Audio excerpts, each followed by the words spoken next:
దేశ క్రీడా రంగానికి తెలంగాణ కేంద్ర బిందువుగా మారాలన్నారు CM Revanth Reddy. Sports varsity ఏర్పాటుపై అధికారులతో సమీక్ష నిర్వహించిన సీఎం కీలక ఆదేశాలు జారీ చేశారు.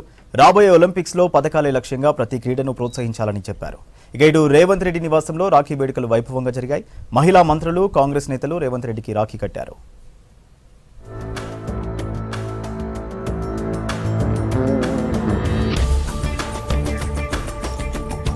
రాష్ట్రం నుంచి కాంగ్రెస్ తరపున రాజ్యసభ అభ్యర్థిగా మనుషేక్ మను సింఘ్వి నామినేషన్ దాఖలు చేశారు.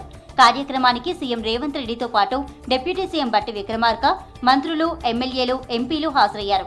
రాజ్యసభలో 9 రాష్ట్రాలకు చెందిన 12 స్థానాలకు సెప్టెంబర్ 3న ఉప ఎన్నికలు జరగనున్నాయి. తెలంగాణ నుంచి అభిషేక్ మను సింఘ్విని అధిష్టానం ఖరారు చేయడంతో నామినేషన్ దాఖలు చేశారు.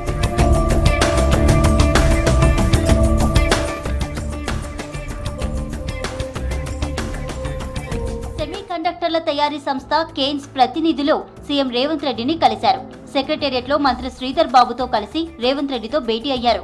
తెలంగాణలోనే తమ కార్యకలాపాలు కొనసాగుతాయని కేన్స్ టెక్నాలజీ తేల్చి చెప్పింది.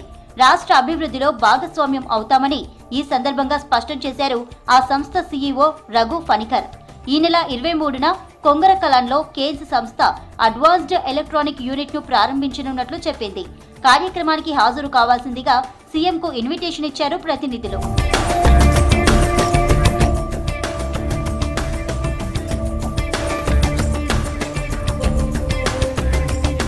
దేశ క్రీడా రంగానికి తెలంగాణ కేంద్ర బిందువుగా ఉండాలని ముఖ్యమంత్రి రేవంత్ రెడ్డి ఆకాంక్షించారు. దీనికోసం అవసరమైన చర్యలన్నీ చేపట్టాలని అధికారులను ఆదేశించారు. స్పోర్ట్స్ వర్సిటీపై సమీక్షించిన ముఖ్యమంత్రి ఈ మేరకు కీలక ఆదేశాలు జారీ చేశారు.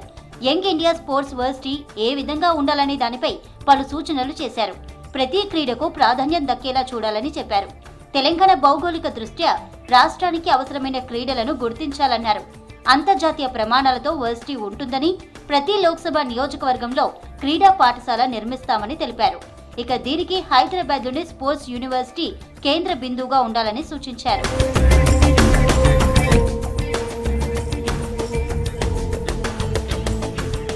ముఖ్యమంత్రి రేవంత్ నివాసంలో రాఖీ వేడుకలు వైభవంగా జరిగాయి. జూబ్లీహిల్స్ లోని నివాసంలో రేవంత్ రెడ్డికి రాఖీ కట్టారు మంత్రి సీతక్క.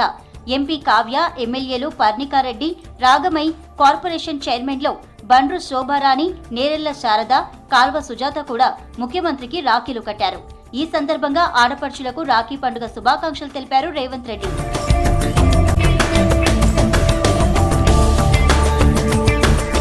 వినికిడి సమస్యతో బాధపడుతూ ప్రభుత్వ సాయంతో శస్త్రచికిత్స చేయించుకున్న పలువురు విద్యార్థులు ముఖ్యమంత్రి రేవంత్ రెడ్డికి రాఖీ కట్టారు. వినికిడి సమస్య ఉన్న 5 ఏళ్లలోపు పిల్లలకు సర్జరీ చేస్తే సమస్య పోతుందని డాక్టర్లు చెప్పడంతో సీఎం సాయం చేశారు. దీంతో కోటిలోని ఈఎన్టీ ఆసుపత్రిలో సర్జరీలు సక్సెస్ అయ్యాయి. హాస్పిటల్ సూపరింటెండెంట్ తో కలిసి సెక్రటేరియట్లో రేవంత్ రెడ్డిని కలిశారు చిన్నారులు.